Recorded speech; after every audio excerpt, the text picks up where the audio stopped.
I sold my previous N64 when I couldn't afford presents last Christmas, and it left a hole in my soul that needed filling. So for £64, not even making that up, I got myself a broken N64, broken Rumble Pak, untested game, 2 controllers with floppies. I forgot what... oh, memory card. Let's see if we can get it all fixed. Let's start at the beginning and just see what happens when we try to use the console. Power supply. Power supply in.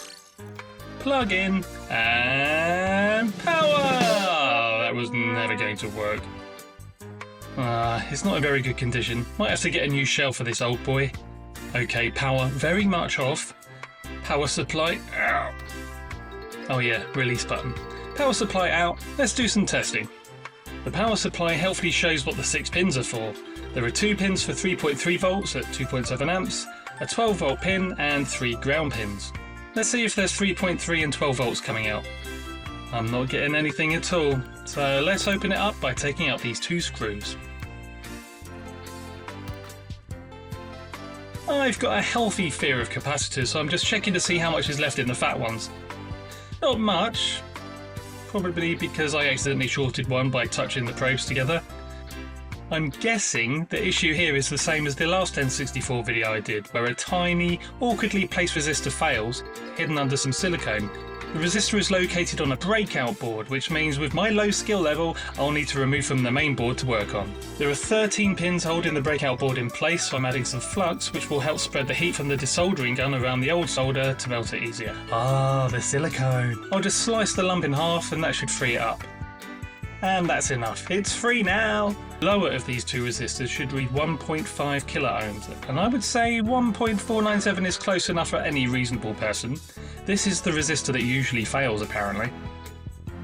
The higher one should read 220 ohms, and I would say 7 million ohms is approximately 32,000 times more than it should be. I can't be sure that this is the only issue on the power supply, but it's definitely one of them. I've got some spares, so gently, carefully, removing one from... and it's gone. Never going to see that again. Next one I'll just tip out. Some flux to help get this little guy off. I'll just quickly heat up both sides of the resistor to remove it. Shouldn't take long. And we're clear. Put the new resistor in place and then add solder to one side to pin it down. There we go, and now the other side. And again, just to make sure it's secured. With the new resistor in place, I better test it to make sure that it reads correctly. Good, the 1.5k is still 1.5k. And the 220 is 220, yay! So now to pop the board back to from whence it came. And we're done. Now to test it. And in 3, 2, 1, woohoo! We have power, but no controllers connected. So let's get some controllers connected. Controllers! Here's 2 original controllers with saggy knobs, and the grey one has its own additional issue. The grey one has a tear in the cable showing the internal wires. Let's have a look at these saggy knobs. Pretty saggy, pretty saggy. But how does that affect games? This is just the menu. Imagine playing a game where you have to aim. About 6 weeks ago, I ordered some... Oh my God, don't distract me. What the fuck, bro?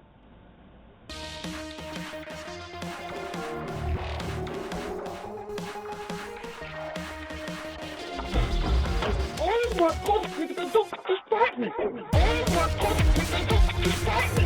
Don't distract me. Don't distract me. Oh my God, don't distract me. Don't distract me. What the fuck, bro? We don't even have a dog or a cat. Anyway, this is what just came, enough to do 4 controllers, 4 bowls, 4 knobs, and 4 sets of gears. So like I said before, instead of polishing a turd, I'd rather remove the turd. Removing the 7 main screws as well as 2 smaller screws within the expansion port. And taking out all the parts, including the silicone membranes and buttons, and forgetting that by this point, I should have put gloves on. Ugh. Now time for a bath. Hello. While the buttons etc. are drying out, I'm going to clean any muck from the PCB. Clearly there's been some sweat or drink or dribble make its way through, so some rubbing alcohol on a cotton tip will take care of that. The cable is hardwired to the PCB, so I'm making a note of the order of these 3 wires. I'm cutting where I'll still have enough unsheathed wire to be able to work, and now I'll just remove the foreskin? Removing the 3 wires. By the way, red is 3.3 volts, black is ground, and white is data. I'm using the solder sucker to release the 3 wires from the PCB. Lovely, comes right out. Here's some history. There was a company called Silicon Graphics who made top-end supercomputers for use in animation studios, and Rare even used their machines for pre-rendering sprites to make Donkey Kong Country. And Nintendo had been using their real-time rendering software since 1993 for their trade shows. Silicon Graphics came up with a CPU in around 1992 that was only $40 to produce, and thought it'd be great for a games console CPU, but SGI didn't make consoles. So they knocked on Sega of America's door, who said, "Wow, let's get involved." But Sega of Japan overheard and said it was too complex, and plus they were already designing the overly complex Saturn. They knocked on Sony's door, who were drawing plans for their own Sega Saturn beating console after falling out with Nintendo. Okay, time to look at my knob. Now I do have another N64 repair video, but of course you've checked out all my previous videos, haven't you? So you know this. And in that video I go into a lot more detail about this process. But basically the original cup, thumbstick and gears, they all wear out and the mechanism becomes loose. So you can either replace these components, which keeps the controller as close to original parts as possible, or you can replace the whole enclosure. Oh yeah, the story. SGI then showed Nintendo their tech, and Nintendo said, "Yeah, okay, that's going to be the N64." I'm paraphrasing, it was originally called Project Reality, and then later on, the Ultra 64, which I think sounds much better than N64 or Nintendo 64. Ultra or N? Come on. One of the quirks of the N64 was blurry textures. This is because the texture cache was just 4 kilobytes, so the texture images were about 32 by 32 pixels. So generally, textures on the N64 were stretched and filtered, and coloured by vertex to break up repeating patterns. The limit on cartridge capacity caused trouble for Nintendo in some aspects. Square's Final Fantasy games were Nintendo exclusives, but Final Fantasy VII needed much more space, so they jumped ship to Sony. Back to the controllers. So the grey controller had a repaired stick, in the green one I put a cheap replacement from AliExpress, and the transparent one is a complete controller replacement also from AliExpress, which is a GameCube style stick, but for some reason a hexagonal threshold instead of octagonal. Yeah, fuck left and right, man. It's time for a non-scientific comparison. Running a controller test ROM, we can see that in terms of range, the original controller is short of the optimal 83 target. The replacement stick module goes a bit beyond the ideal target, and the AliExpress pad goes way too far. If it wasn't for that horrible hexagonal threshold stopping you from comfortably pushing left or right, it would go 127 each way. This range is horrific. One thing I noticed about the AliExpress stick module and the AliExpress controller is that there's like a magnetic snap. You can't feel it physically, but the positions want to snap to vertical or horizontal, like they really just want to be a D-pad. I've tried to draw a spiral on all of them, and only the original can do this. Now, I'm not the best GoldenEye player, but I get on alright with the original controller. It works as expected. Now here's the replacement controller from AliExpress. The slightest turn and you're like 90 degrees to the side. I don't even think the first time I played this game I died at this point.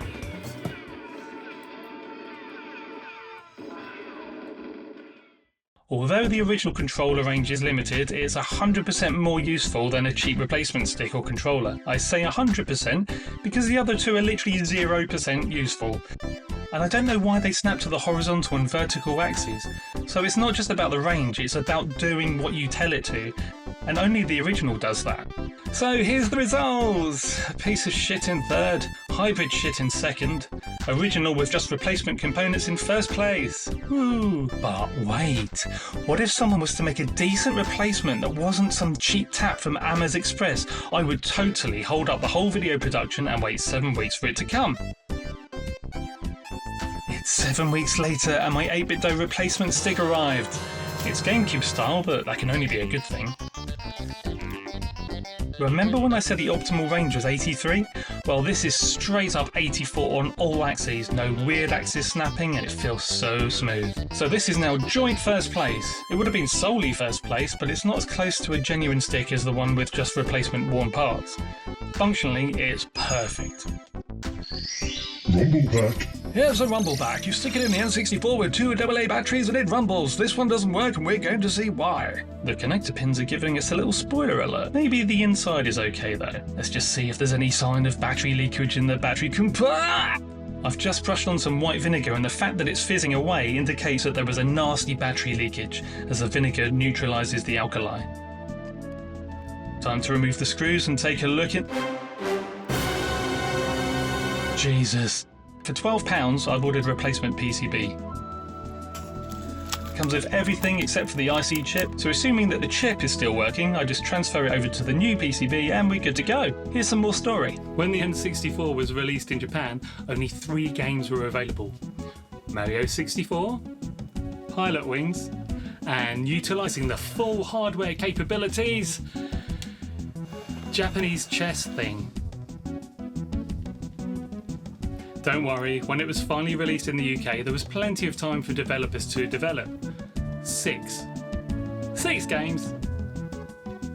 Mario 64, Pilot Wings, Cruis'n USA, Star Wars Shadow of the Empire, FIFA 64, and Turok Dinosaur Hunter. While I'm doing this, let me tell you some other things about the N64. The expansion pack, which is installed on the port at the front, doubles the system RAM from 4 to 8 megabytes. Hardly any games require this, and a few like Resident Evil 2 and Turok 2 benefit from better textures, but there were games that straight up required it.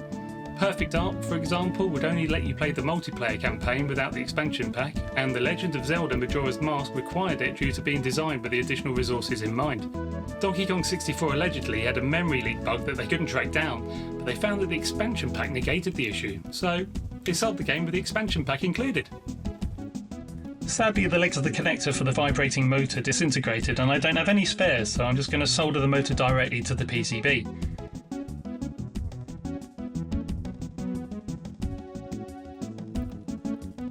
I've just removed the IC from the damaged board and transplanted it onto the new PCB so we can test it. Power on and... Ooh, vibratey. And it won't stop. It just keeps going. I've made a 3-hole vibrator. So to work this out, I ordered another Rumble Pak, which was cheaper than the replacement PCB. As we wait for that, let's see why GoldenEye was reported as not working. That's all this game is. This is still magical to me. The large chip is the game ROM, the medium chip is the copy protection chip, and the small chip is the save game data. Might as well give it a clean and forever entomb that ARM pube while I wait for the replacement Rumble Pak. Which has just arrived, nice and clean. Batteries in. Oh look, it's a Japanese version, konnichiwa. Okay, I lost this footage, but I can confirm that it works perfectly. I'm going to do a test after doing a little cleaning. I'll take the working chip from the working Rumble Pak, put it into the replacement PCB to see if the constant vibration is a faulty PCB or faulty chip. I'll put the suspect chip onto the known working PCB to confirm this. Time to test the Rumble Paks. First of all, the replacement PCB with the known working chip. And yes, it works! It's only vibrating when it's supposed to and not 100% of the time. Great. So now let's take the known working PCB with the suspect IC and see if it vibrates constantly. And yeah, it does. So I need to get rid of that dodgy IC, swap the working chip back over, and I'll keep an eye out for another destroyed Rumble Pak in future, and hopefully the IC will still be okay to reuse. Here's the Memory Pak. Cute little thing. Let's see why it's not working. Known as a controller pack, not all games actually needed it, as about a fifth of games, including GoldenEye, save the data onto EEPROM chips on the cartridge itself, so no need to worry about a battery losing the data when it dies. On the reverse is the coin cell battery, which as long as it's charged keeps the memory in the SRAM from falling out. Apparently if the battery dies or is removed, the memory card data is lost. But also, against all odds, these batteries have been known to retain their charge for absolutely ages. I believe this is the original battery. They used Maxell CR2032 batteries, and wow, this still has 3 volts. If it was much under this, then it would definitely need replacing. Just using some contact cleaner on the contacts in case this is why it wasn't working, although it could have been working fine and the seller could have been genuine when they said untested, which to be fair is a rarity. Cleaning up the rest. I tested it and forgot to film it. Pretty boring, but trust me, it works. Chassis time. Finally, we're onto the chassis. There's been some rattling around, so let's take a look inside and see what that is. Don't forget to remove the jumper pack like I forgot. Ugh, plenty of snap plastic in here. Here's a bit. Here's a bit. Probably goes there. The screws have been over tightened until the pillars have snapped off. There's one loose. I'll unscrew the others while holding the pillars still, otherwise they'll just go round and round. They go round again. They just go round and round. I used 2 poil epoxy on as many as the loose pillars and other parts to put them back to where they should be, but there were missing bits and the plastic is so brittle that it was just buying time before they fail again. So I got a replacement shell. Retro is cool. It comes with all the bits you need, including replacement logo sticker thing. There are no instructions, which makes this a fun little puzzle game to put back together. One of the repair pillars has already failed, as I suspected it would. I didn't even over tighten it much. Some parts you still need to take from the original shell, such as the springs that hold the cartridge port covers in place.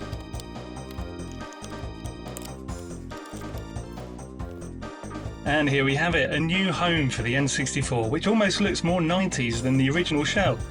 Oh, that's because they sold transparent cases in the 90s and I didn't know. Let's make sure it still works after all that. And yes, it does, and I think it looks fantastic. But then I would, as I have the bias of having spent time and money on it. Well, for today, I'm going to turn it off. Please don't power the console off. Please don't even save the game. There are millions of save game cartridges all over the world with one final save they will never ever come back to. They didn't know it yet, but it was the last time they had that moment, saved on a little plastic box. I've never even owned an N64, but just having one and turning it on is like opening the tiny grey book in the bookshelf of my happy memories. And then I'm back there at Paul's house in 1997, half-eaten pizzas in boxes on the dining room table behind me. Me and Stuart have come round to play hours of GoldenEye on a big warm CRT TV. Paul's got the decent controller and me and Stu have to fight over who gets the worn out one or the third party one with the rubbish buttons. We are crying with laughter from an unexpected headshot and Paul's fuming, blaming the controller, and then starts changing the rules in the settings to favour him while Stuart's gone to the toilet. We're discussing the lyrics of Radiohead's OK Computer, which has been playing on our Discmans all summer. Mobile phones aren't really a thing yet, and so we arranged tonight by using the landline at a social time the evening before. I can still remember all my friends' phone numbers, burnt into my mind as clear as I can still hear the last 4 digits being said by Paul's mum. 3561. So when young people ask me why I play these old games that aren't even that good, it's because here is the place they'll never know of, a safe game in my mind that gets unlocked when I play these games. And I know it's like chasing the dragon, but there's so much here for me to reminisce that it doesn't matter about the damn dragon. I'm happy with this. The world hasn't yet gone to shit. Nobody outside of science fiction has ever even dreamt of the concept that someone could be bullied over a thing called social media yet. Oh, and on a metal and glass rectangle that's connected to a new thing called the internet. All my friends were either a couple of 40p bus rides away, or Dave and Paul, who were just a stone's throw. It didn't matter that one of these journeys would be the last one we'd be taking, because we didn't know. And my dad was still alive.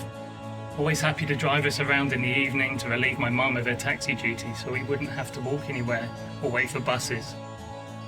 It was that wonderful time, a year before the diagnosis. And we didn't have to work or even think about paying a single bill, still on the safe side of the road from the impending drink and drug issues and inevitably becoming mentally ill.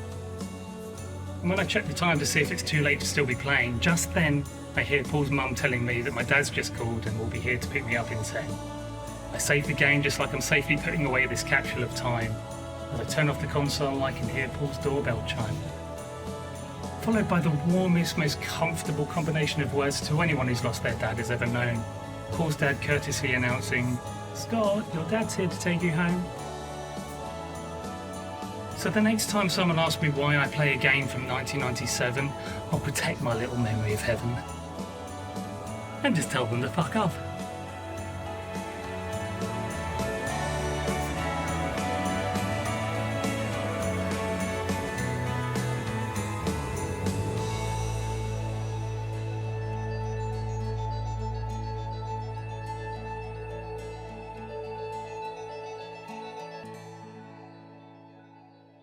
I'd like to thank my Patreons who have supported me for over a year now. I've stopped accepting new paid Patreons because at the moment I'm not able to fulfill monthly videos, and so I have to keep pausing billing. If you do want to throw a coin into my hat, then I've got a Ko-Fi coffee account, so should you feel the need to tip me to say thanks for not filling my video with sponsors, you can. Thanks for watching. Subscribe if you like, share the video if you know other people weird enough to enjoy it, and I look forward to you seeing me in the next video.